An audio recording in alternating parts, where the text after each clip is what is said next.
The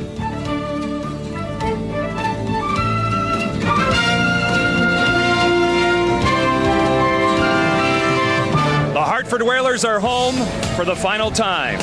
Our Sports Channel cameras are inside the Hartford Civic Center to capture the emotion of this historic day.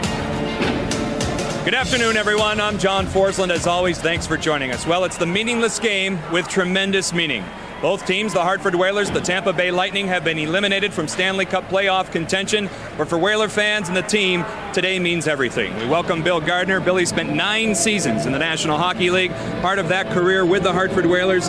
Partner, you've donned the spirit. You have the old colors on, and that's great to see. It's 11 years old, and I never thought I'd see the day when this franchise would not be here in Hartford. I know they started off in the WHA. The transition to the NHL was great. There were some excellent years here.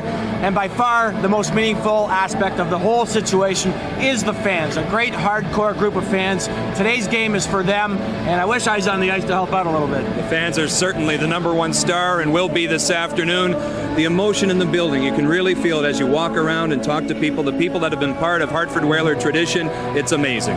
Well, you see the fans right here, and they came out yesterday. John, you ran the award ceremony here for the Hartford Whalers individually, and the fans have been great. And what I like about this group of fans, showing class because of this situation. They never got down on the Hartford Whalers as a team. They supported this team. I think the team fooled them because I thought, and the fans thought, and the players thought we'd be having a few more games here in the playoffs. But the fans have been tremendous. And tonight, as I said earlier, really this game is for the fans, and this team should be up for this game. It should be a good one.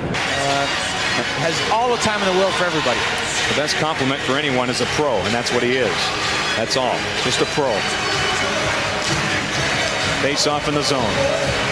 That's all that remains. And the crowd is cherishing every moment.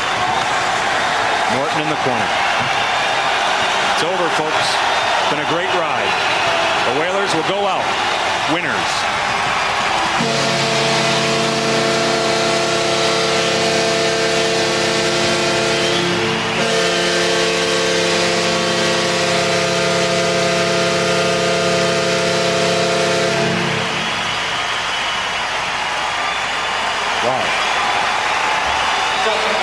Who had the last game-winning goal as a Hartford Whaler?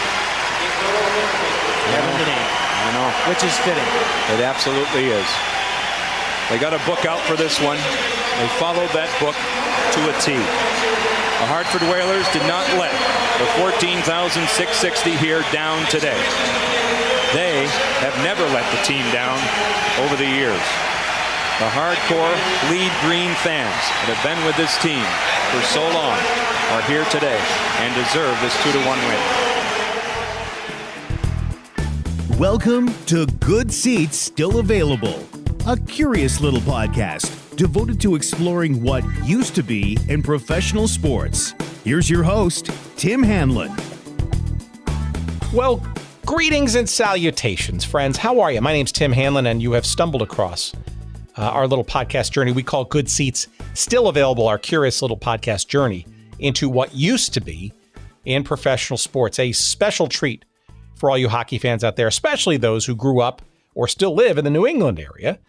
And we're going to be talking about the team that was ripped apart from the fabric of Hartford, Connecticut, the Whalers, the Hartford Whalers. Of course, they started off as the WHA, World Hockey Association, New England Whalers, and then became the NHL Hartford Whalers in years afterwards. But in the late 90s, of course, were taken away, if you will, for supposedly greener pastures in North Carolina, Raleigh-Durham in particular, where they now reside, known as the Carolina Hurricanes. And we'll get into some of our conversation with the Whaler guys, Peter Hindle and Jerry Erwin, the folks behind the long-running Hartford Public Access television show, the Whaler guys, devoted to all things Hartford Whalers. We'll get into it as to whether that move was successful or not, the current status of the Carolina Hurricanes, the interesting re-embrace of the heritage that the Carolina Hurricanes have, having been previously in the port of Hartford, Connecticut, the Whalers franchise. We get into all of that with our new friends, Peter Hindle and Jerry Erwin, the Whaler guys, and all things Hartford Whalers hockey. in just a couple of minutes. A very fun and interesting conversation, and you will hear absolutely the passion that these guys have. It's not just a TV show locally produced and run. You can see all their stuff on YouTube, and we'll get to all their social media feeds, etc. But they are on a crusade, make no mistake, to bring back hockey, NHL style, to Hartford. Bring back the Whalers. It's an interesting team with a very interesting heritage, certainly a very strong, passionate fan base, and you're going to hear in our chat lots of different components that, frankly, just won't go away.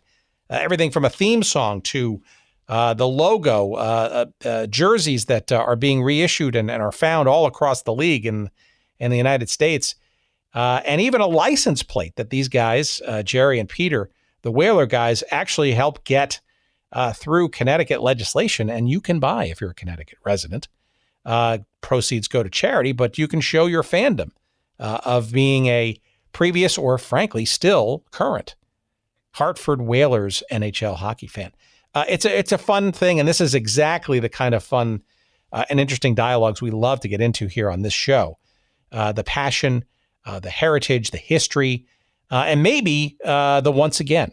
And this is a really, I think, emblematic conversation about a team that touched a chord and perhaps will resonate once again with a forlorn, shall we say, fan base in Hartford, Connecticut, the state of Connecticut, generally New England, perhaps even more broadly, the Hartford Whalers. And we're going to talk about that with Peter and Jerry in just a couple of seconds. So stay tuned for that. Don't forget, of course, to please visit early and often our sponsors and perhaps partake of some of their wares.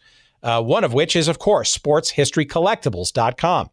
Sportshistorycollectibles.com. That's the place to find all kinds of fun memorabilia, stuff from teams and leagues past, and including, I'm almost certain, at least a few items from the old Hartford Whalers that you will find on sportshistorycollectibles.com. And if you find something you're just enamored with and you want to have, and you gotta have, please indeed use the promo code GOODSEATS at checkout, and you're going to get 15% off that purchase, and all purchases for that matter. Sportshistorycollectibles.com. Use that promo code GOODSEATS and get 15% off your purchases. We thank Dean Mitchell, proprietor of sportshistorycollectibles.com, for his patronage of our show, and we encourage all of you to show some love to him and the site, and by extension, giving us some love as well. We appreciate that. And of course, we also appreciate your giving out giving a try, shall we say, to our friends at Audible. audibletrial.com/goodseats. That's the place to go to check out and get your free audiobook download to give a try to what audiobooks are all about. Audible. Yeah, Audible audiobooks are the best things ever, right? No doubt. Get a free 1-month subscription to the Audible service, and of course, a free audiobook download from a vast array of over 180,000 titles to choose from, and you will see and enjoy the beauty that is an audiobook. And I encourage you to give it a try. I'm pretty certain that you will find it to be a complement to your audio listening journeys, whether it be podcasting or audio or streaming, songs, music and whatnot. Having audiobooks at your fingertips or near your earbuds. A great way to pass the time on a long airplane ride or a commute. Audibletrial.com/goodseats is the place to give that a try. 1 free month of the Audible service and 1 free audiobook download for you to try. You can cancel at any time. Did I say that properly? You can cancel at any time. So it's really no risk. Give it a try. Audibletrial.com/goodseats. And as they say, you'll be glad you did. All right, let's not waste any more time. Let us skate, shall we say? No pun intended, perhaps pun intended, I don't know, into the conversation that we were had just a couple of weeks back with our new friends, the Whaler guys, Peter Hindle and Jerry Erwin. Here is our chat.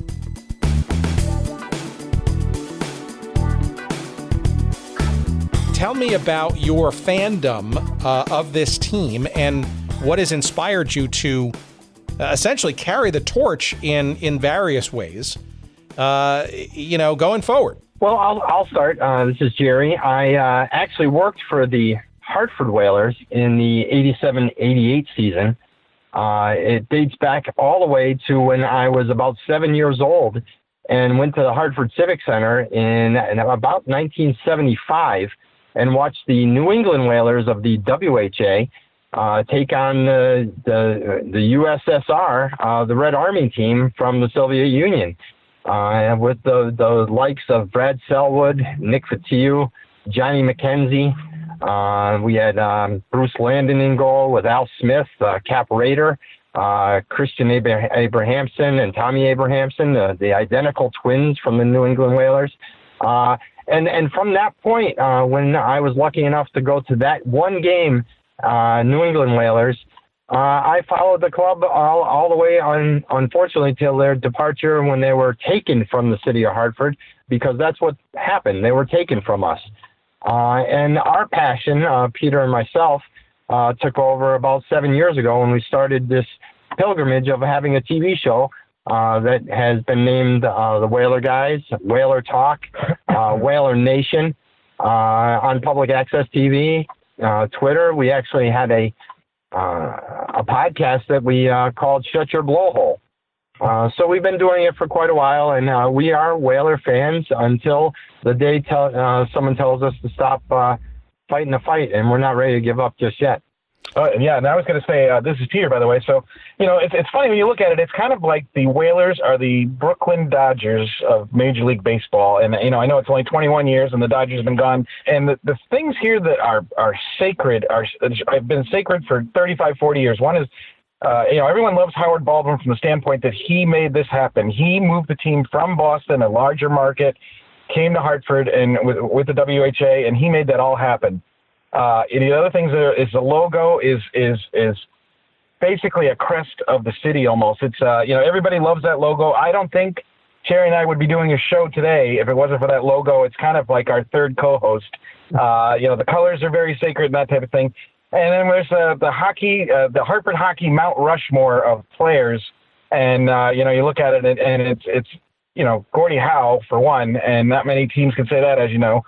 Gordie Howe, Ron Francis, Kevin Dineen, and Ulf Samuelsson. Those jerseys still hang from the Civic Center today. And actually, a couple of years ago, when UConn had joined Hockey East and adopted Brass Bonanza as our goal song, when they came into the XL Center, there was a banner hanging shortage. And the Whaler jerseys were actually taken down. And the public outcry was so strong that the governor had to issue a statement about replacing the banners up. Because people were just absolutely livid that the banners would be taken down. So it's pretty amazing. Hartford is a small city in standpoint. So you look at Boston and New York, but being Hartford, Springfield, New Haven area is the 30th largest market. It's the largest without a major league sports team. And in that area, we've done a lot of market research on this market. And within a half hour to 45 minutes, the XL Center is a market of 1.3 million people that have the median income to support an NHL team. So it's a very much a wanted thing. But the bottom line is the arena, which we're still struggling with to update to modern NHL standards. And that's, once that gets done, if it ever gets done, then we have a seat at the table to try and convince the NHL to relocate a franchise or try to find an investor who would be interesting. But, we hear a lot of rumblings. We just hope that at some point, that once the arena gets fixed, that things will start to really pick up. But the support has been great. I mean, we are still blown away by how much support we get on our YouTube channel. We have over 30,000 views from 100 countries, all over the world. So, we've been, we always say we're a couple of schmucks with a TV show, but it's worked. And, carrying the Whaler banner and all the fans, we wouldn't even have the show if there wasn't so much support for bringing back the Hartford Whalers. All right, well, let's talk about that TV show, right? So explain to our audience who's outside the Connecticut or the Hartford area at least, what this show is. And I'm just really curious to sort of get some sense as to when it started, why you decided to do it, and what are you trying to do with it besides, I guess, keep the logo alive, right? It sounds to me like there's a bit of a crusade there ongoing, right? Oh, absolutely. About 7 years ago, I work at a local university, and one of the employees at the media center said, your passion for the Whalers is amazing. You should do a TV show. I thought the man was smoking some some illegal contraband. So I had to ask him, why would you say such a thing? And he told me he worked at a local public access TV station, and they were looking for shows to come on. So I had reached out to Peter and met him through social media as another Whaler fan. And so we started what was originally through the Hartford Whalers Booster Club, the Whaler Talk. And it was just as simple as, hey, we got to keep our name out there in case people are looking to invest in a team and relocate them to Hartford. And through that, we created, like I said before, a podcast called Shut Your Blowhole, which unfortunately we had to kind of put in the back seat for right now because the show keeps us busy with local events and local hockey, covering the AHL club, the Hartford Wolfpack here, and the Yukon Huskies ice hockey. So, with the show, what we've done is kind of wrapped ourselves into the Hartford community.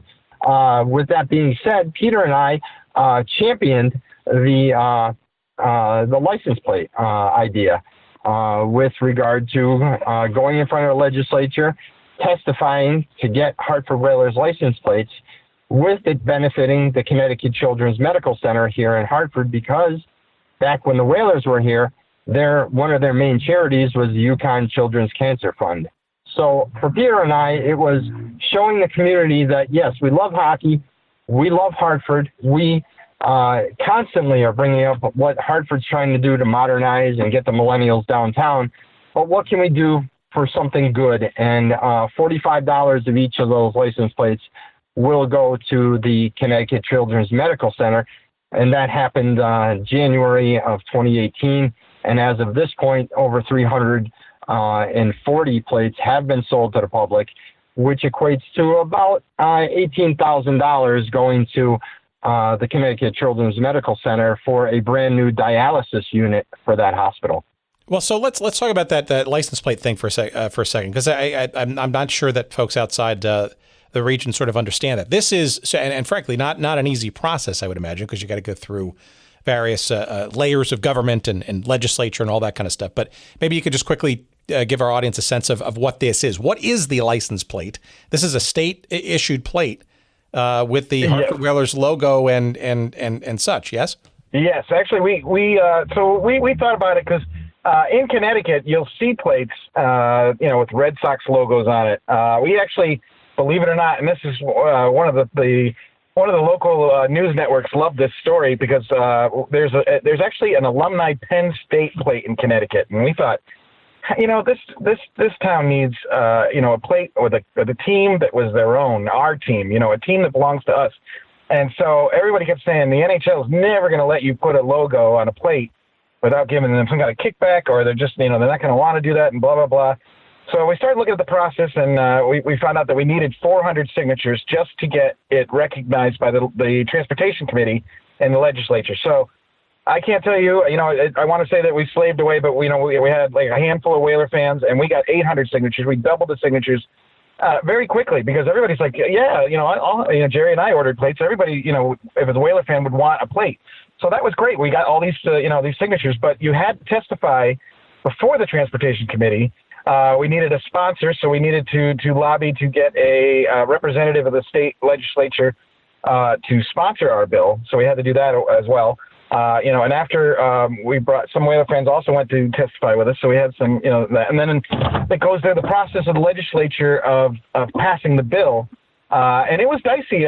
We did get a couple times we got information and said, it's just not a good time to do that now or that type of thing. But we kept lobbying. We would speak to other representatives, and enough representatives said that they were getting calls from people other than us, which really helped, of course.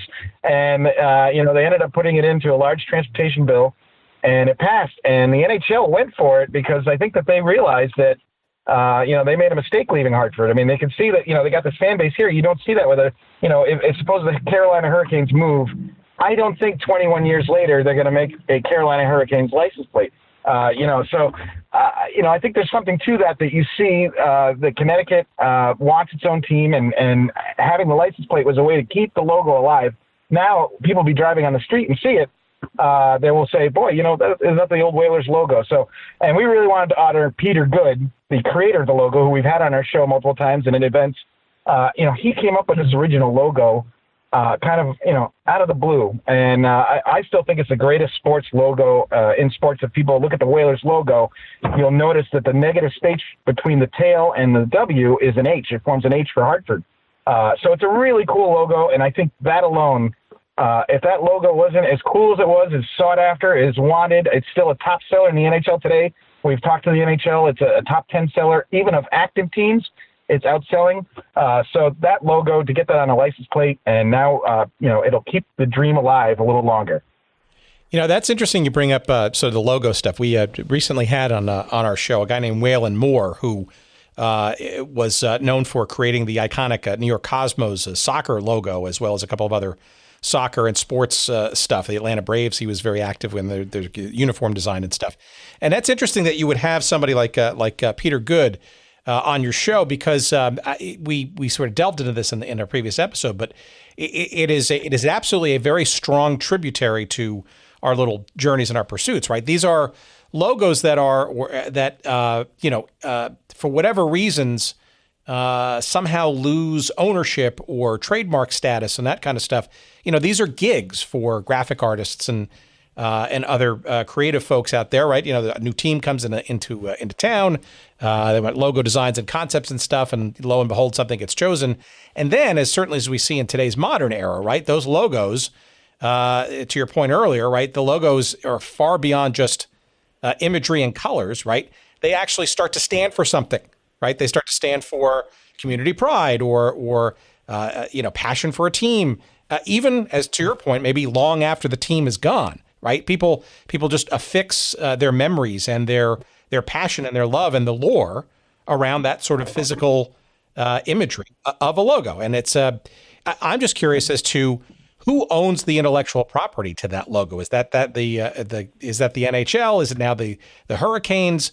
Does Peter even have a stake in that anymore? Did it fall out of ownership into sort of the public domain? How did you manage that minefield?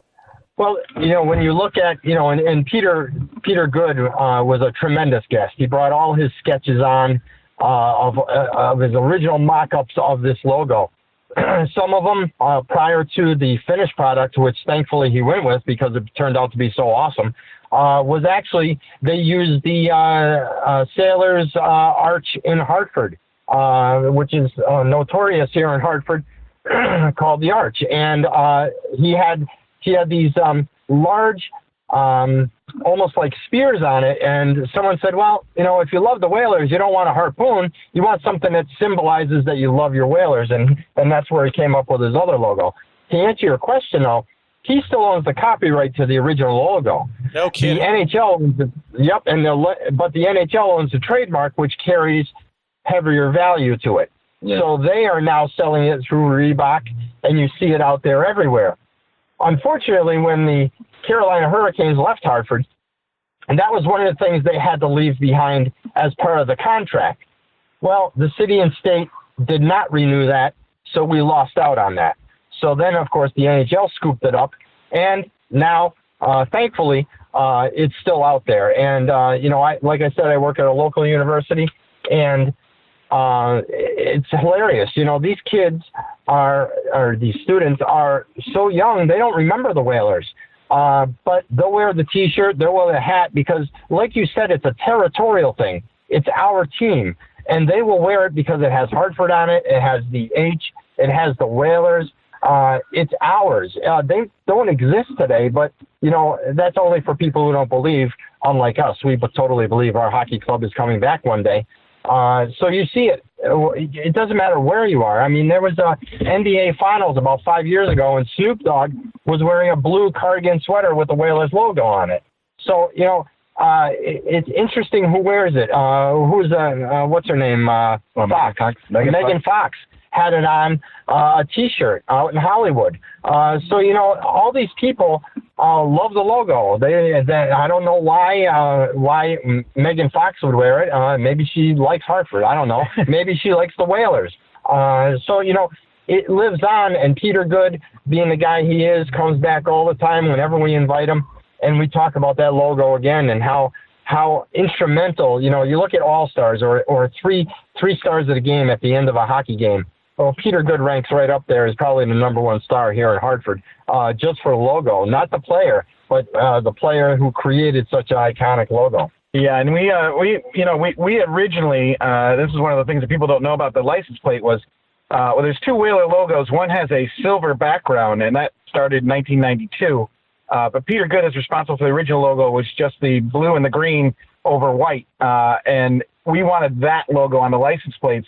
However, I think the NHL was more comfortable with using the logo that they manufacture, and that's the one with the silver background. So, we wanted to get that first logo, but just to get any logo on a plate, I think when we started this, we thought, hey, we'll roll the dice with this. But, I mean, just the fact that it's done, it's out there, people are ordering them, it's just fantastic. And I think I'm sure the NHL got a hold of it. And, I don't know if it's linked at all, but Tom Dundon, the new owner of the Carolina Hurricanes, shortly thereafter the release of the plates, which was a national story, which we were, overwhelmed. We had our name in Sports Illustrated, and I have no athletic ability at all. But, so we were just amazed at how well it took off and how many people, have already bought just a couple of months. We got a couple hundred plates sold.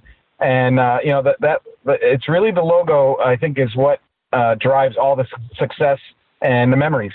All right, well, let's talk about Carolina for a second. I hate to start. I hate to sort of go right to the end of the story, so to speak. But, the team obviously, the team obviously left for supposedly greener pastures in 1990, I guess was the 1997-98 season. Is that correct? That is correct, yes. Okay, so we don't have to go through the torturous history of that, but I'm certainly like to go back and sort of get some sense of how you what was going on at that time that sort of made that happen. But let's go to the new ownership. So tell our listeners sort of what sort of has transpired over the last number of months. It's my understanding, tell me if I have this right, is that there's almost been sort of I wouldn't even call it a détente, but almost a recognition that there actually was a history to this Carolina team before they moved to Raleigh, right? And almost sort of an opening of the floodgates to remember and to put Hartford Whaler programming, if you will, into the games and inject it into the history of that franchise where it wasn't existing before. Is that right? Well, that's an opinion. I believe that Mr. Dundon, who obviously is a very successful businessman, is looking at it from a business aspect. I don't believe, and again, he can correct me if he's wrong, he's doing it to look at the history. I think he's looking at it as this can make me some money. He can, if in fact he is memorializing that part of his club came from Hartford, good for him. I give him credit. I don't think that's the fact. I think the fact is he saw the license plate thing. He saw the national recognition. He saw it going to Canada and everywhere else. We were covered by some Canadian sports outlets as well. I think he's taking the opportunity to make some money. And you know what? He can. As of right now, we have found that there's a public relations firm, I believe, out of Delaware that actually owns that trademark for that logo. But because he's part of the NHL has given him permission to sell T-shirts for $35 at Carolina Hurricanes games. And he has sold quite a few of them. Yeah. So, again, we reach out. I got a text from someone who lives down in Carolina the other day that his neighbor actually looks at our Facebook page, the Whalers Brigade, and he thinks it's absolutely phenomenal that this Whalers page exists. I don't know if he's a Whaler fan. I don't know if he's a transplant from Connecticut and he lives down there. But, it's interesting that Tom Dundon, the new owner of the Carolina Hurricanes, is embracing the Hartford Whalers logo and merchandise. I hope it's for the right reasons. I think it's a business thing. Yeah. Yeah, and I just wanted to add that, it's interesting because we do keep so die-hard track of everything. There's an interesting stat that came about, and we talked about Carolina being greener pastures. And, yeah, they did win a Stanley Cup in 2006. But over the last two seasons, the Carolina Hurricanes have drawn less people than the Whalers did in their final season. A lot of people don't know. They think that the Hartford was not a market that supported its team, and we really contest that strongly because in Hartford's final year, 93% of the Civic Center was sold out. They didn't make the playoffs 5 years straight, but they sold out 93% of the building. There were dark times in the early to mid-'90s and the early to mid-'80s where the team was winning an average of 28 games a season. And so, yeah, you did get some of those attendances that were down in the 11,000 to 12,000. But, it's really hard to get people to come out and support a team that's, not playing well at all. The Whalers didn't have many glory days, but when they did in the late 80s, they outdrew Boston in the 80s. And people don't even know this back here. The Whalers outdrew Boston 4 out of 10 years in the 80s. That's pretty impressive for a small market team. Well, and it's not a small market per se, because if you truly sort of expand the geography a little bit, obviously there's overlap with certainly Boston and count them 3 teams in the New York metropolitan area, right? And so having grown up in the northern New Jersey area and sort of seeing the arrival of the Devils, for example, which arguably could have been seen as being one team too many in an already 2-team, maybe arguably 3-team metropolitan area if you included the Whalers prior to the Devils' arrival. But so I guess let's maybe skate, if you will, no pun intended, perhaps pun intended, into maybe sort of the rationale maybe at the time as to why the team wound up moving. We could talk about the particulars in a minute, but I guess I'm looking more for the overall tableau, I guess, of the NHL, because you're bringing up, right, the attendance issues, and I track on Twitter empty seats picks, and revel in sort of empty seats and low attendances and stuff. But the NHL is a very interesting sort of thing, right? Because, and people have their love and disdain for Gary Bettman, but, Phoenix, right, is been basically a very challenged franchise over its short history. The migration, if you will, of teams from Canada to seemingly non-hockey markets, Raleigh probably being a head scratcher when it was first proposed, Florida, Tampa Bay. I mean, no disrespect to these markets, but it seems like it's been a challenge to kind of bring hockey literally to these markets. However, now you throw in a monkey wrench into all of it with this crazy phenomenon of the Vegas Golden Knights, right? Which just seems to be a complete aberration to what arguably would have been, I guess, most sports fans would have said, a stretch to bring hockey into places that hasn't normally embraced hockey. There's a lot to unpack in that question, but maybe a little bit of a sense of where do you think the NHL is right now, and does Hartford even have a chance given, I don't know, Seattle, it seems like, wants to pay even more for a franchise. Do you think there's a shot there for Hartford to sort of get back into the mix, or is the NHL kind of just too far gone and it's sort of money grab for new franchises? Well, I think to answer the first part of your question, there are a fair amount of people here in the Hartford area that do not like Gary Bettman. We've tried to educate them into the fact that Gary Bettman is the commissioner of the NHL. He is the talking head of the NHL. You have 32 board of governors for each of these hockey clubs. They vote on where they want clubs to go. They vote on who should expand. They vote on everything that has to be done. And Gary Bettman reports on their behalf. So, for people to say they don't like Gary Bettman is only reporting what the owners want or do not want. I believe what happened was Gary Bettman came up with an idea that he thought the Sun Belt needed hockey. Well, that's not entirely true, because as we've seen, Florida has struggled. They've made some really interesting land development bargains with Fort Lauderdale and the Broward County area, and they're still not drawing. They were close to making the playoffs, but they didn't. Again, their attendance is down. You move out to Phoenix, like you were talking about, in the Arizona. They're not drawing. They have no place to go in next year or the year after because Glendale doesn't want them. There was a big battle this last couple of years with the city of Glendale. We were told last year that there are 3 NHL teams that have a line of credit through the NHL. One of them being Carolina, and that's before the ownership change. Mr. Kamanos got into some legal trouble with his, I believe it was both of his sons were suing him for $105 million because of him taking money from their trust funds. That must have been a heck of a holiday dinner. But, when you look at, the experiment, and I'll call it that, of the Sun Belt, I don't think it's fared very well. And yes, there is a monkey wrench in Las Vegas, and I'll be the first one to admit that publicly. I was on our TV show saying all the casinos would be giving away tickets. We had a radio host send us an email on our YouTube page and said, no, we have a fan base. And you know what? I'll eat my words. They have a fan base. They have a rabid fan base. And they have one hell of a hockey club right now. So you know what? I'll take off both my shoes and shove my foot in my mouth and take it out because I was wrong. Yeah. And I appreciate that. Think a lot of radio host. fair to say, I think a lot of people were wrong, right? I don't think anybody's nobody. I told you, I predicted them to be a 28, 30 win team, and boy, it was not like that. And it's interesting for us too because some of those Vegas Golden Knights are playing in the AHL here in Hartford. Jonathan Marchessault, Oscar Lindbergh, those are guys that are winning games for the Vegas Knights that are playing here in Hartford for the Rangers farm team, which is a completely different aspect of Hartford hockey.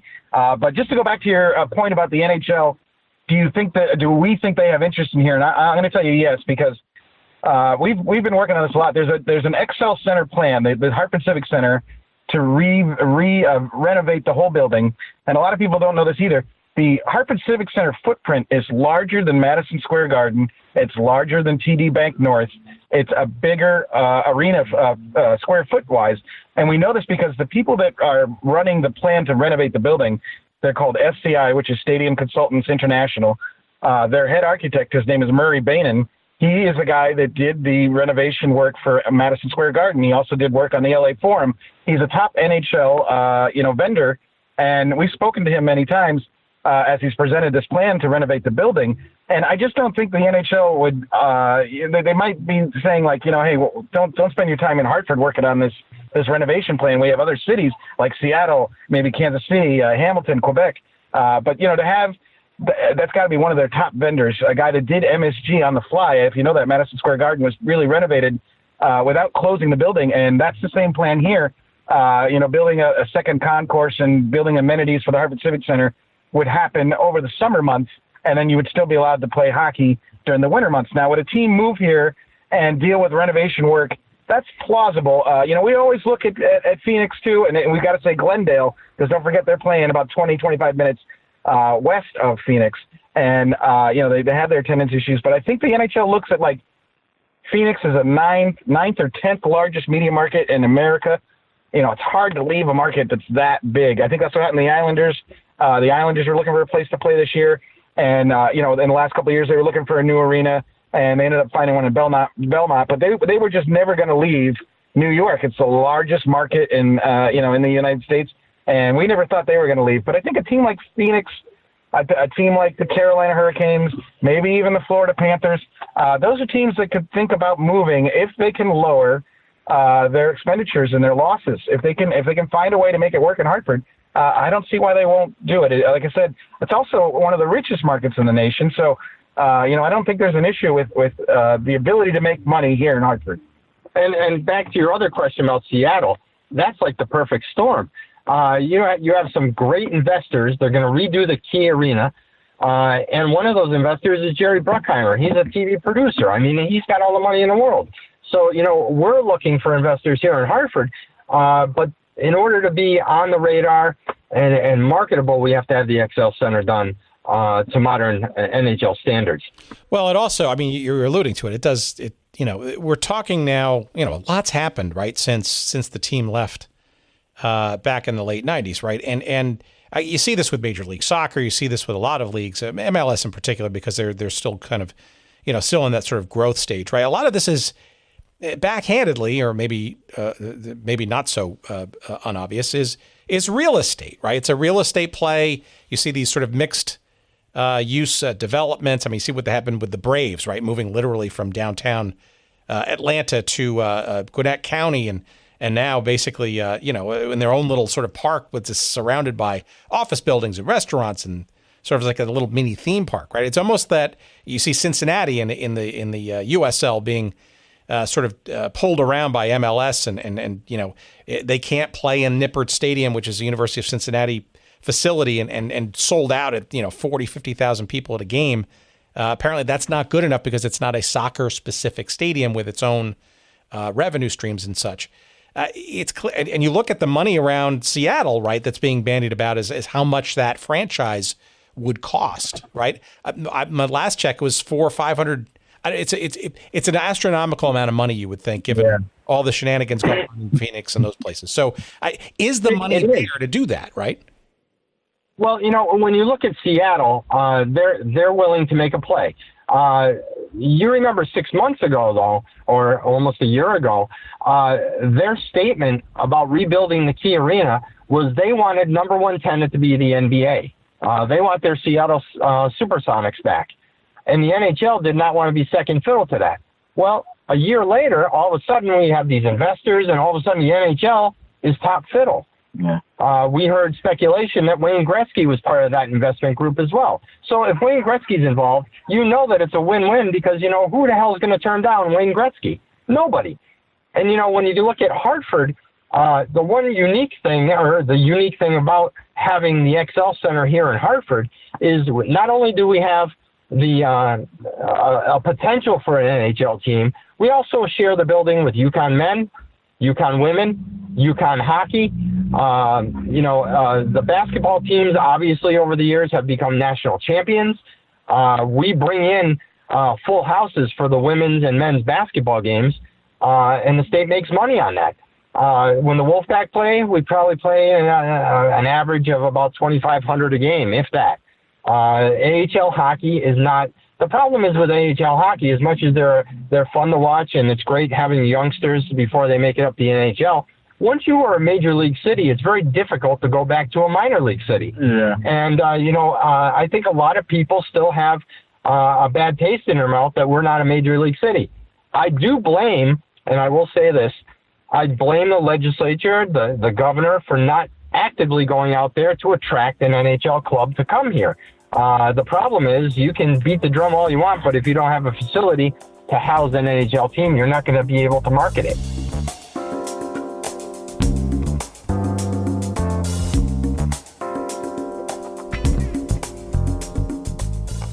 All right, just when it was getting interesting, let's bring this to a grinding halt, shall we?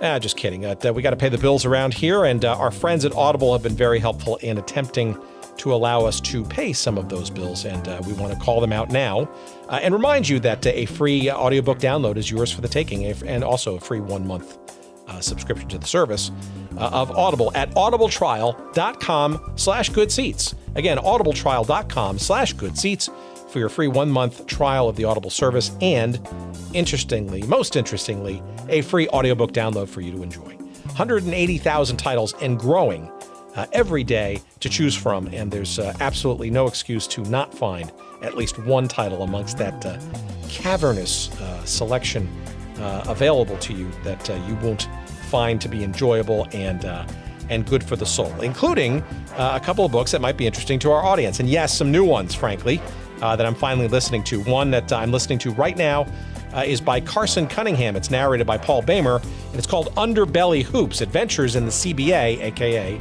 the Crazy Basketball Association, which is really, of course, about the Continental Basketball Association, which for many years was sort of this ragtag minor league of the NBA. And it's a book I'm about 2 chapters into right now, and hopefully maybe a guest will get for a future episode. Also, in my queue, next up, is another guest that I'd like to get, and her book that she wrote is also narrated by her. Her name is Jeannie Buss, and of course Jeannie is the daughter of Jerry Buss, of course the wildly successful founder of the Los Angeles Lakers and the LA Forum, and Jeannie is clearly today the brains behind the Los Angeles Lakers today.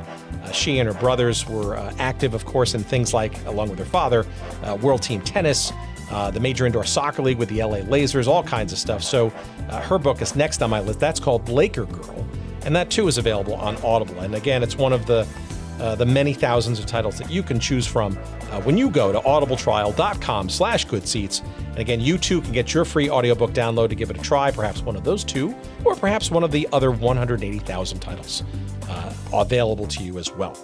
Give it a try, audibletrial.com/goodseats. Thanks for listening, and back to our conversation.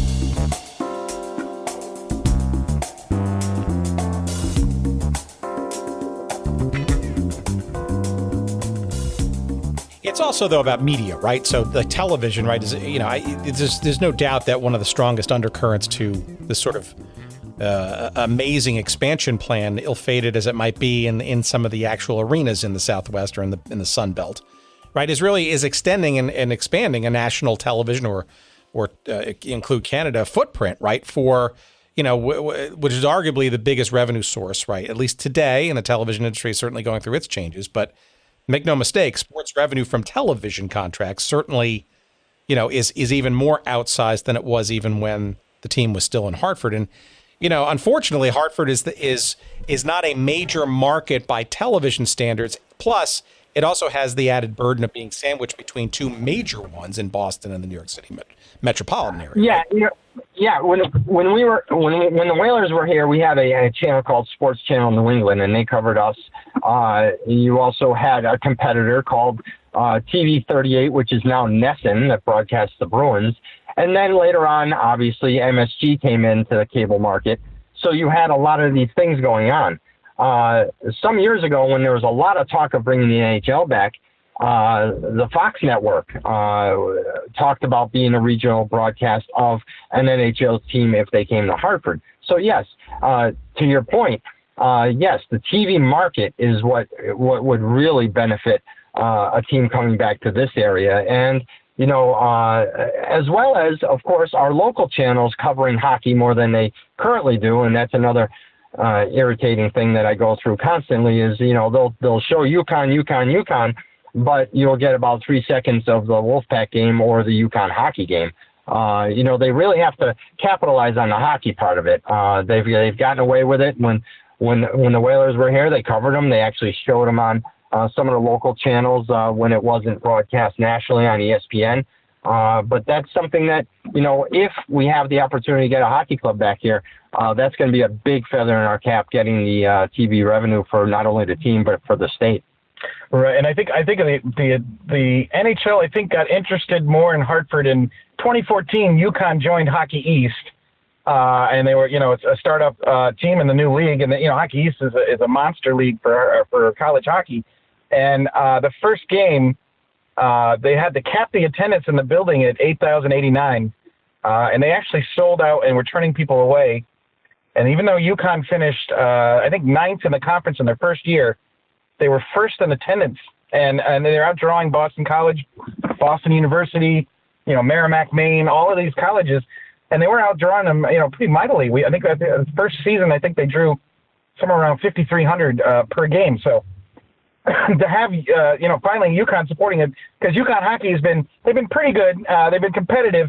They had their best season this last season, but they certainly haven't gone deep into the playoffs or anything. But the fact that you got Hartford showing promotion for, and showing up for a team it's kind of mediocre. So I think they saw that. I think that the interest in that is because UConn was like Hartford's team.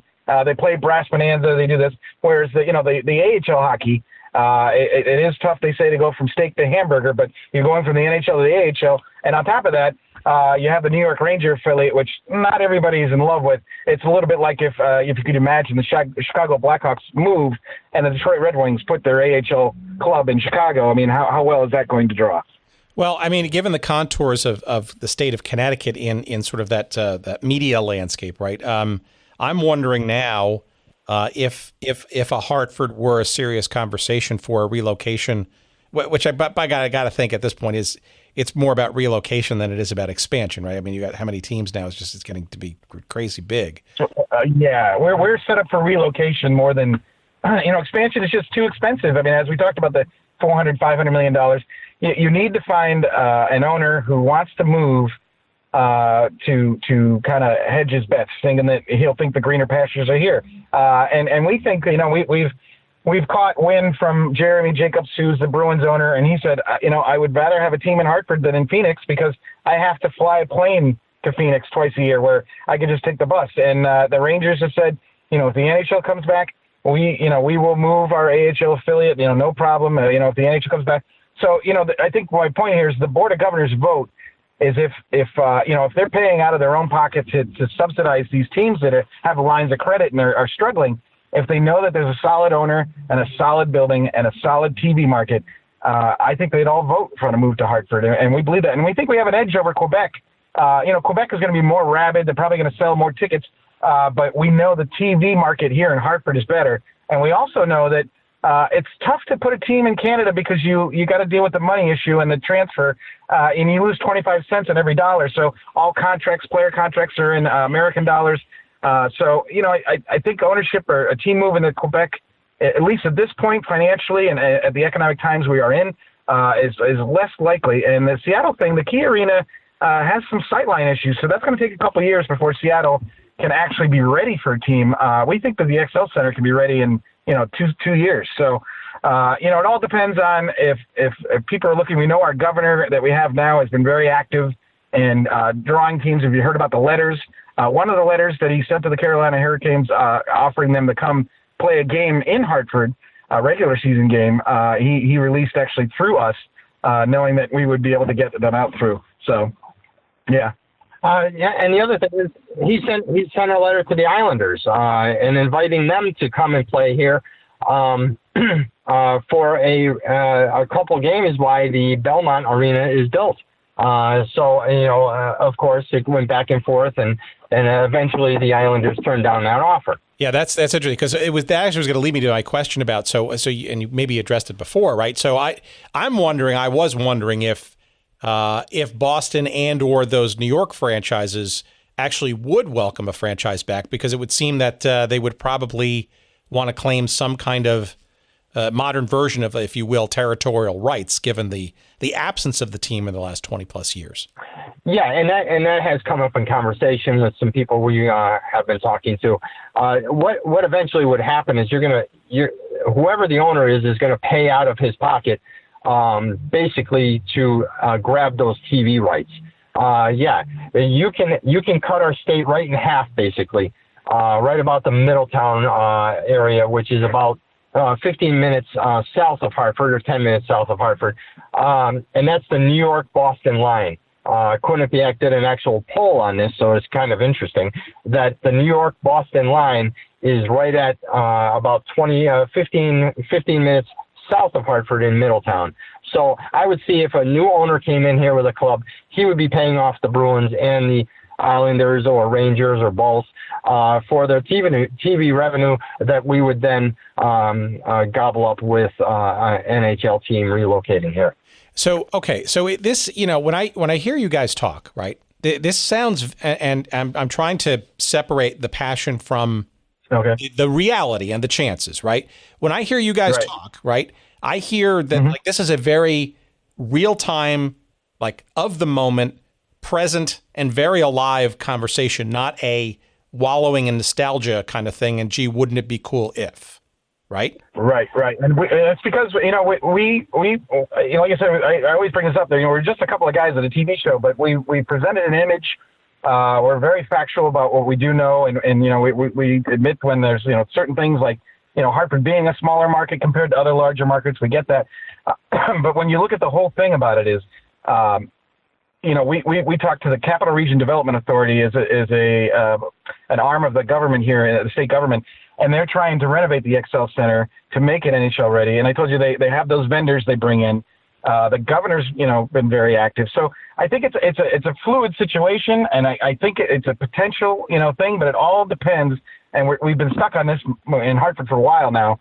Is if you get the building to be NHL ready, then that opens the door for people to really look at Hartford as a serious thing. But it seems like, $250 million is a lot of money to renovate an arena. But we've been assured that a renovated $250 million arena would be just as appreciable in value as a brand new arena if it was built. So, and that would be $500 million for a brand new arena. So we're looking at this arena being NHL ready for $250 million.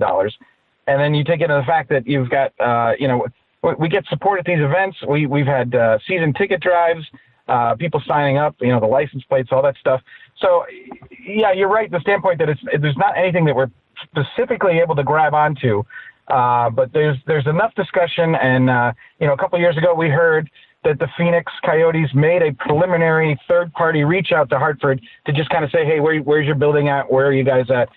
So the NHL does take a peek. And, I just want to make this one point, too. If you look at Gary Bettman, and we talked about him being a mouthpiece, but when Seattle came out and said, oh, we're doing this, and Gary Bettman came out and said to Seattle, Seattle, you're nowhere near ready. And then Quebec came up and said, hey, we're building a brand new arena a couple of years ago. And Bettman said, don't build it on our account. Now you have the governor of the state of Connecticut who's sending letters to the Islanders. He's sending letters to the Carolina Hurricanes, some tweets out there about bring back the NHL. And Gary Bettman is very, very silent. Now, why is that? That's the question I always ask myself when I go to bed at night.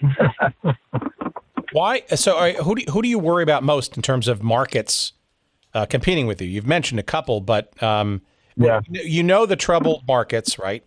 And the NHL's, and we've seen this in our previous conversations with lots of leagues, both past and present, right? The interest in, at least temporarily, if not long-term, propping up those weakest links to keep that national footprint, that television revenue thing, sort of, that multi-market kind of thing sort of going. What markets do you worry about competitively, assuming that Hartford is in that mix, which it's clear there's no shortage of passion to keep it in the mix, and arguably your TV show certainly does that by keeping it alive. You mentioned Quebec. We mentioned Seattle. Give us a sense of the reality check based on your perceptions of Hartford versus other quote unquote possible franchise locations. We have heard Houston was brought up in the last 4 to 6 months, which is a great. You have the Houston Arrows, huge market. That would be I think. If they have an arena ready to play in, they could get in the way.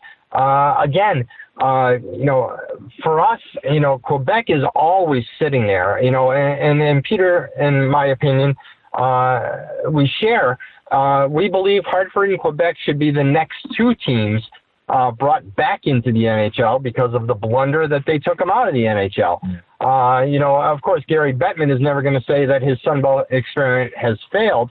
We'll tell him, no, it failed. But, I think the major competitor, Seattle being out of the picture, because as far as I'm concerned, they're good to go with their expansion bid. And I think they said they should be on track for 2020. The competitor I see is going to be Houston or Quebec if their dollar balances out with the U.S. dollar. Other than that, I don't see too many other people. And remember, now they have so heavily stacked the Western Conference with now Las Vegas and potentially Seattle that they're going to have to bring a team or create a team over on the East Coast to balance out all these divisions or move a team. And, where are you going to put it? Well, the only logical place is on the East Coast where there's money. And which franchises then do you see as being most susceptible or open-minded to various entreaties? You mentioned a couple, but give me your sort of your hot list that you have on your board, your draft board, so to speak. What markets do you think are most ready for the siren song, if you will, to come back to Hartford? Yeah. I think the first one that we think of is, and it's only because of just the way the contract's broken. If you follow the Glendale issue with Phoenix, they do these 1-year contracts, and then they say, they tried to go to Tempe and do something with the Arizona State Devils, and they tried to go to Scottsdale and look at an issue there, and it just seems like everywhere they go, they cannot get a solid arena. They already were in Phoenix. They even have had talks, with going back and partnering with the Suns and the NBA. And that doesn't seem to work out. And now they have a 1-year contract. They had a 1-year contract last year.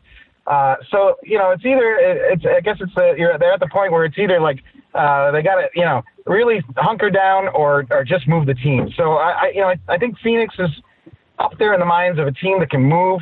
Again, it's another large market. But the second team I think we look at is we do look at Carolina. And we do look at this owner who does have to stay in Carolina for the next 4 to 5 seasons. But as we know, contracts are broken like dishes in a restaurant because the Whalers, if you remember, left here when they still had a year left on their contract. So teams can move. And if Dundon happens to build a platform where he can show losses, which is what we thought Carmanos did here, where he kind of tried to make it show that he was losing money in order to make it easier for him to leave. That was his mistake, in our findings. But we believe that Carolina would be, a candidate to relocate. Maybe it's not Hartford, but to relocate, sure. And I also think the Florida Panthers, you said you follow the empty seats on Twitter. They certainly get enough of those pictures, in Sunrise there. So Florida is, kind of an issue you kind of think of. And, completely off the topic we're talking about, I got to say one thing about the playoffs going on now is everyone in Hartford is pulling for the Winnipeg Jets, and that's that WHA tie. Everyone's really pulling for the Winnipeg Jets. We actually got great responses from the Winnipeg market, rooting for us. We're kind of rooting for them. We're kind of sister franchises. So we wouldn't want Winnipeg to move, but we'll certainly take the Phoenix Coyotes, who used to be the Winnipeg Jets.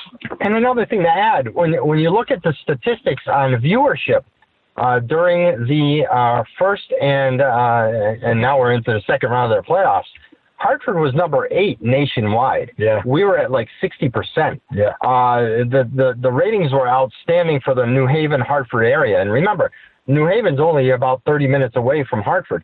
So to be ranked in the top 10 in the nation, we were number 8, a solid number 8. And we outdrew other major cities for playoff hockey. Yeah, I mean, it would seem that plus the natural, rivalries just within just sort of that region, right? I mean, you mentioned the bus trips before between Boston or New York, and the right. natural rivalries that can be reinvented, so to speak, by versus trying to create them out of whole cloth with an expansion franchise or.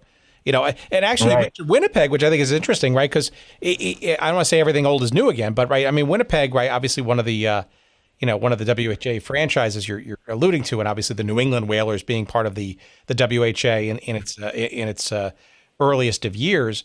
Winnipeg's not the largest market either, right? Obviously, hockey in Canada, right? So there's something to be said for having a passionate, almost ready-made fan base, right? Assuming that the TV stuff can be figured out, assuming the arena thing can get figured out. It seems to me like you guys have done a very good job of trying to at least keep not only hope alive, but trying to sort of convince people on the outside that there is a market of fertile soil tilling to be had again. And wouldn't it be ironic if somebody like the Carolina Hurricanes decided to round trip and come back home, so to speak, right? Given that would be that would be sweet justice. But the other thing is, you have to remember when Winnipeg built their brand new arena up there, it's only 15,000 seats. So you're not seeing these giant monstrous arenas anymore. You're seeing arenas that are 15,000 seats. Granted, for us guys that don't make lots of money, it's going to be expensive to go see a hockey game. The other thing is the Barclays Center is only just under 16,000 seats. So, the XL Center in Hartford, the current plan is to boost it up to 19,000 seats so they can start attracting some major championship in the collegiate sports. The Final Fours, the regional finals. Next year in Hartford, where we have the basketball regionals coming here for 3 days in Hartford. That's a big deal. And, that means other people have faith in Hartford. It's not just the NHL, but it's college basketball. The NCAA believes Hartford is a viable market for attracting a lot of money. We talk about the NHL, and that's, of course, our dream, but also looking at it as a major league sports location. When you're bringing in people from all over the region for basketball, and we know how well basketball draws, hockey is always going to be number 4 because you have baseball, you have football, you have basketball, and then you have hockey. But we have a unique fan base that enjoys all of that, and the basketball really draws here well in the state of Connecticut. All right, a couple other questions, and I'll let you guys get back to your lives after, because you've been on the air and you're now on the air with me, and so I appreciate you staying up late East Coast time to hear my little silly questions. So no problem. One's a real, specific question, more about geography and arenas and stuff. And this is a bit of my ignorance, but I certainly see it on the concert circuit and other sports and stuff. What of the Mohegan Sun Arena as a viable or potential viable place, right? Because we've seen it with the WNBA franchise going there versus, say, somewhere else in Connecticut? Or is that a challenge, a problem, not even an issue for a franchise? It is a facility, no doubt, and a quality one at that. It is, and we've actually looked into this a couple of years ago too, because there was talk about the AHL team maybe playing other places, and the issue with Mohegan is it's a 10,000 seat arena, but they have absolutely no ice making equipment. So I don't know how much that would cost. I know that the XL Center, the Hartford Civic Center here, had the ice making machine and the cooling system done for their entire arena, which was like about $3 to $4 million. That was the first time that was done in 40 years. So right now Mohegan doesn't have it, and that's an NHL ready ice sheet that was put down. Right. And they just replaced the dashers and the boards, which are all NHL ready.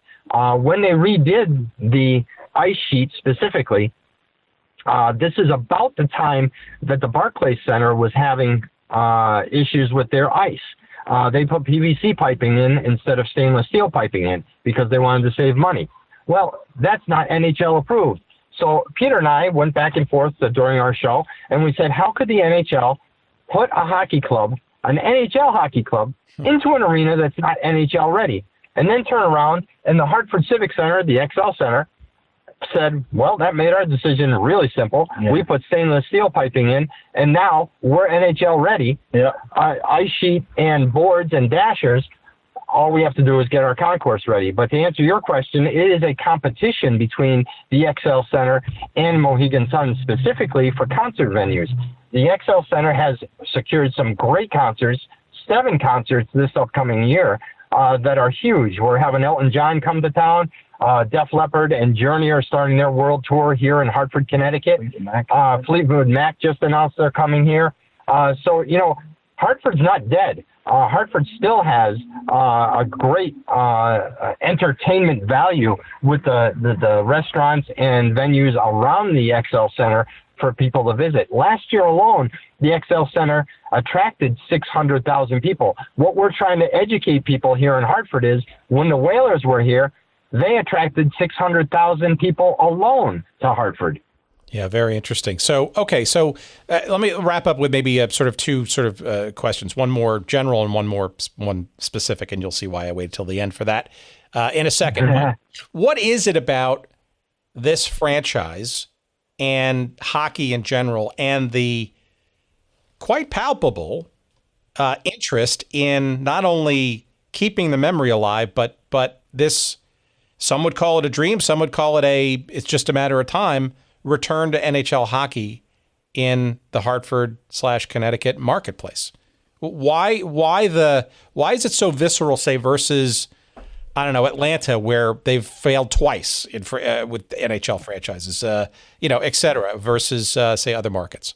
Well, I think the number one thing, speaking personally, is it irritated me. They took our team. They took our team and what we had here in Hartford. It was nothing the fans did. The fans to this day are just as passionate about their Whalers as they were 21 years ago. That is the number one thing that is going to bring back an NHL club here. Yes, we need the building. But besides that, it is the Hartford Whaler fan base here in the state of Connecticut that love their Whalers. And to me, that's the most irritating thing, is the fans did absolutely nothing wrong, and they were taken from us by a guy who thought it was going to be greener on the other side of the septic tank. And, my feeling is that's what's going to get us through. Yeah. Peter and I, like you said, we've done this show for 7 years. The people that follow us are just as passionate. Some people call us delusional. Some people call us it's a pipe dream. But you know what? Until the day I die, I'm fighting for this club to come back. And you know what? Some guy came up to me on the street and said, well, you're going to live a long life. And I wanted to give him a sock. But you know what?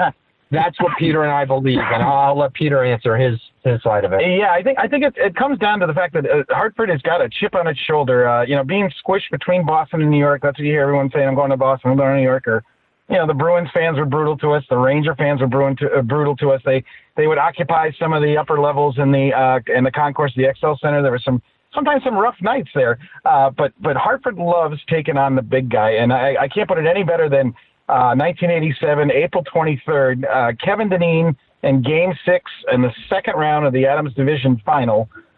Goes around Larry Robinson, a Hall of Famer, beats rookie future Hall of Famer Patrick Waugh, wins Game 6, and all it did was Hartford got to a 7th game with the eventual Stanley Cup winning Montreal Canadiens in 1986.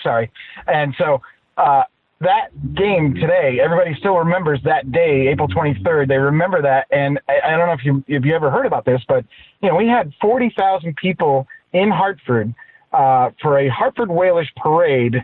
When they lost to the Canadiens in 7 games, they threw a parade in the city for a second-round loser. I don't know of any other NHL city, NBA city, MLB city that has done that. Yeah, well, I mean, and it also feels like that it also feels more pure, right? When you versus the sort of, shall we say, artificiality of plopping a team, let's say, in the Sun Belt, right?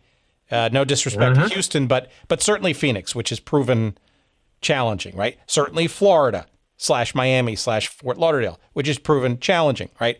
The transplants of these, you can't just artificially manufacture passion and interest, a fan base, right?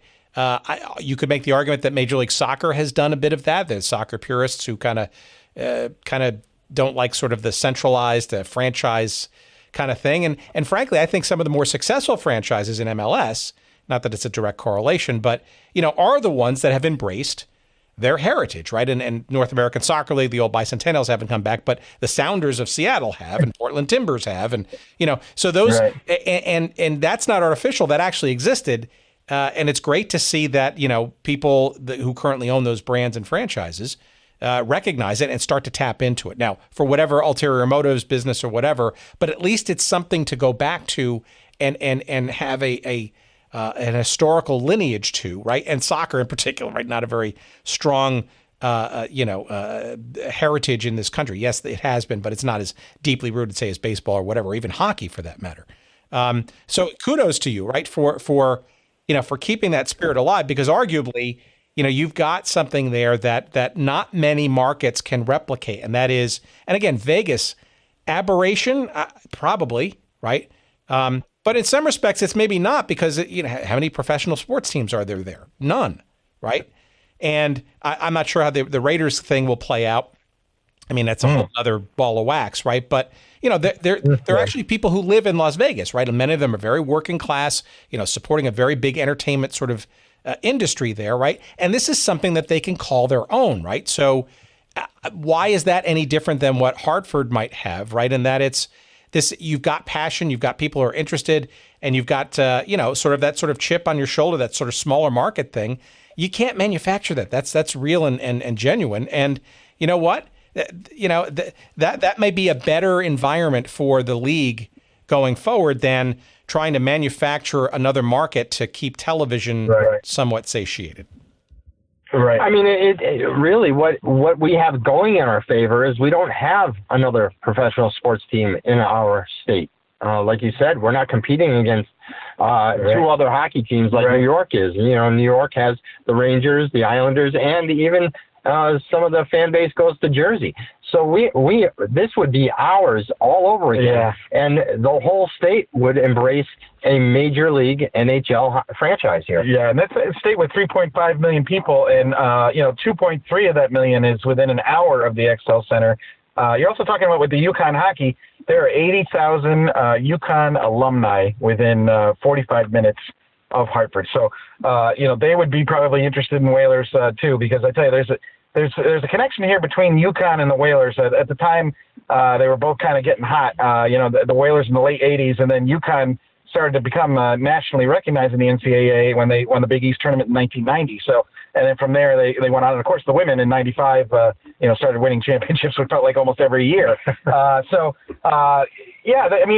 We make great arguments for the fan base, and I don't think that we're telling anybody that the Whalers are coming back tomorrow.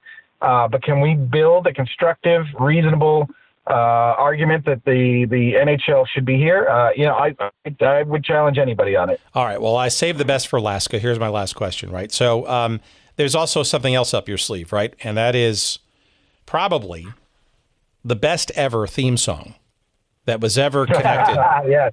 To which we haven't talked about. That's right. Right. To not only connected to an NHL franchise, but probably to any sports franchise. And that is, of course, Brass Bonanza. What is it about that song that resonates and maybe a little personal memories and history of that song? Because it's once people hear it, and we will play it. We've played it at the beginning of the show, and we'll probably play it at the end of the show as well.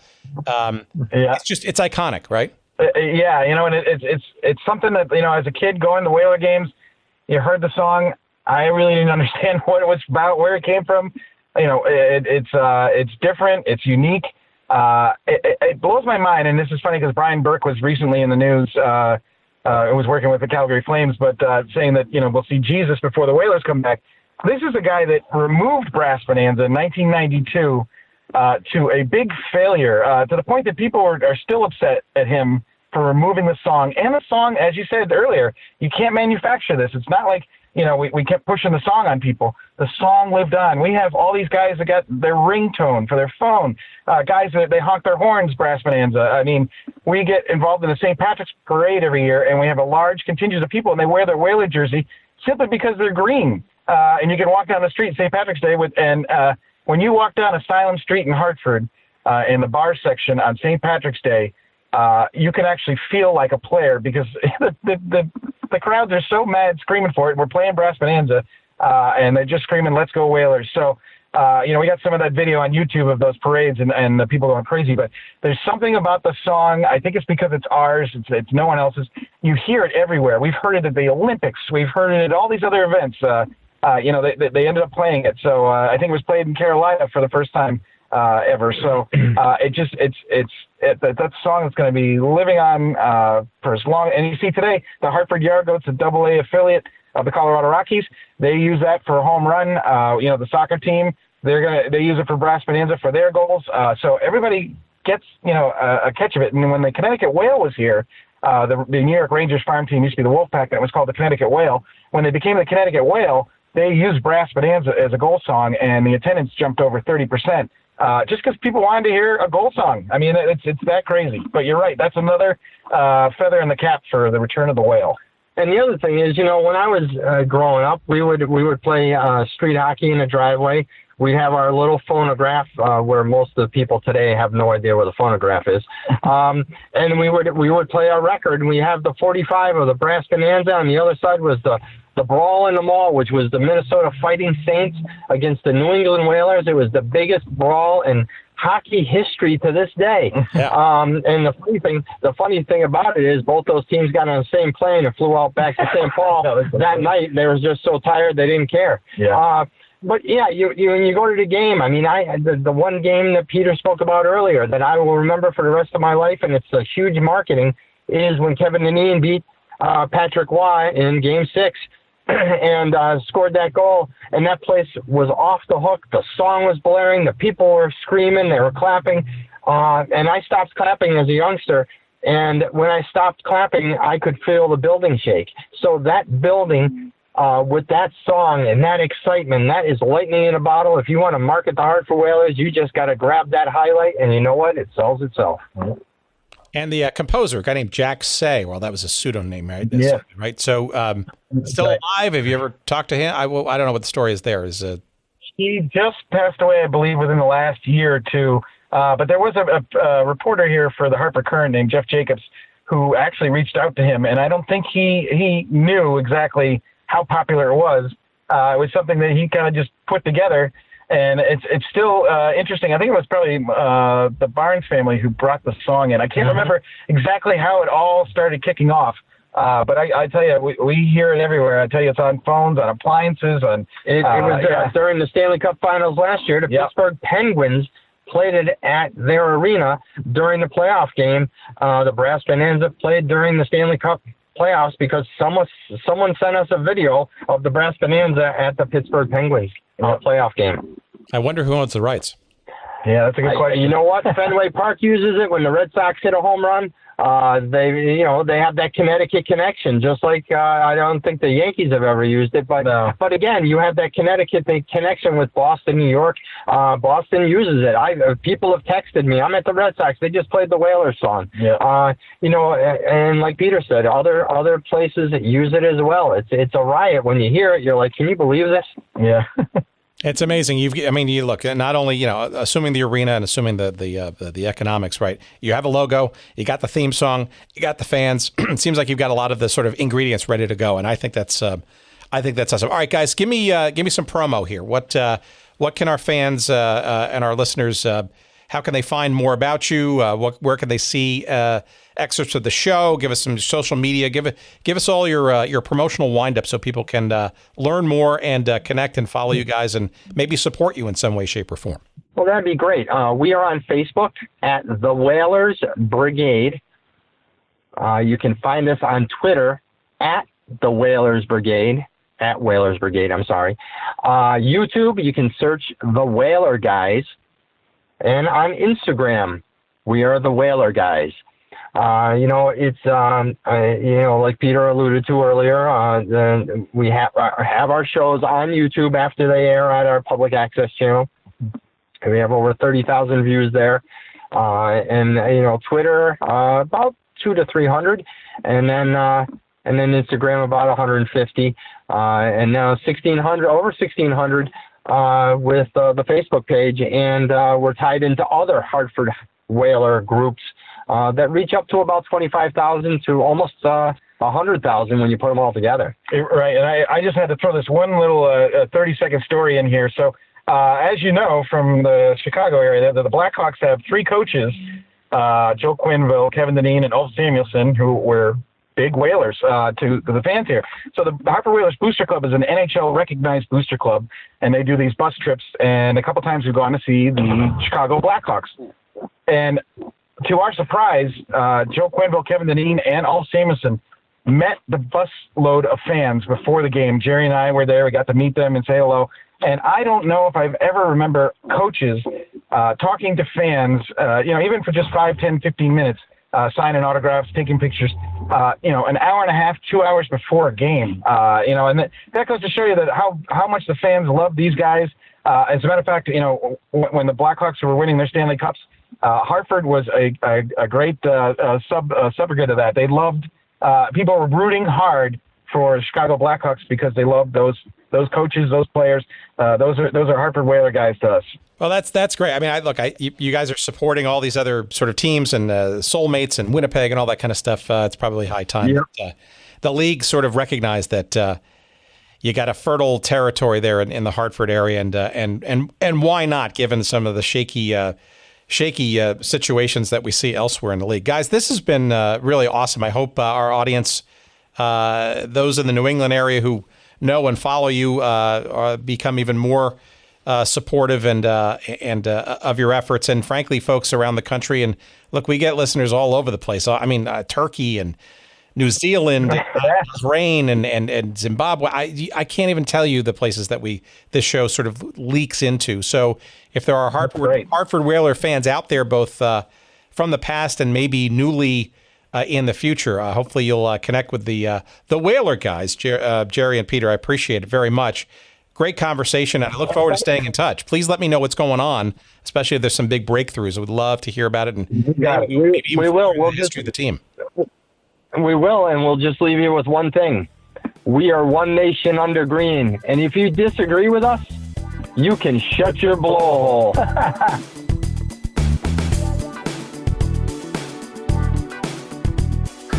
All right, it's probably high time that I shut my blowhole, don't you think? And we thank the Whaler guys, Peter Hindle, Jerry Erwin, so much for joining us after the latest taping of their show, which you, of course, can watch if you're in the Hartford, Connecticut area on Hartford Public Access Television. It's called The Whaler Guys, as you can imagine, and they're there every week. And if you're not in the Hartford area, you can find them on YouTube. Just search The Whaler Guys on YouTube, and you will find all of their episodes that they post after they're airing on public TV there in Hartford. Some great stuff about the Whalers' past, the story of the Whalers' present and perhaps what could be again Whalers' future on that YouTube site. And I think it's at the HWBC on YouTube. If you can't remember that, just search them up on YouTube. Let's see. You can find them on Twitter, of course, at Whalers Brigade. You'll find a Facebook page about them, devoted to them, called Whalers Brigade as well. And at Instagram, you'll find them at _Whaler_guys there as well. For us, please, by all means, make sure that you bookmark and go early and often to our website. That is called goodseatsstillavailable.com. And there, of course, you will find all of our many dozens of episodes to date, as well as in the future. You will see, of course, this episode, number 63. You will find links to fun and goodies there, some imagery that we've dug up, and, of course, all those old episodes. If you see a book or a movie that we reference, just click on those links there, usually Amazon, sometimes iTunes, and by buying said piece of media from those links, you'll be giving a few shekels to our show and keeping us alive and healthy and putting out this great content every week, as we love doing for you. On social media, you'll find us too. On Twitter, you can find us at Good Seats Still. You'll find us on Instagram at Good Seats Still Available. And you, of course, find us on Facebook as well. There's a little page there devoted to our little fun show. And last but not least, we want to thank the good Dr. Jerry Payne, our producer and editor extraordinaire. He of Podfly, he says, Podfly Productions. Of course, that's podfly.net. Check him out. You got some podcasting needs. Best place to go. Podfly.net and Podfly Productions. Okay, we cannot let you hanging and end this episode without regaling you in the tune, the theme song, if you will. The Jack Shea. It's not Shea, is it? I think it's Jack Say, right? The pseudonym was Jack Say. His name was actually Jacques Jay, I think was the full name. But he went under the name of Jack Say, and he was the composer and the arranger of this song, and we'll leave you with it. It's called Brass Bonanza, and we salute you, Hartford Whaler fans, and we wish you the best in getting a team back. So until next week, take care, everybody.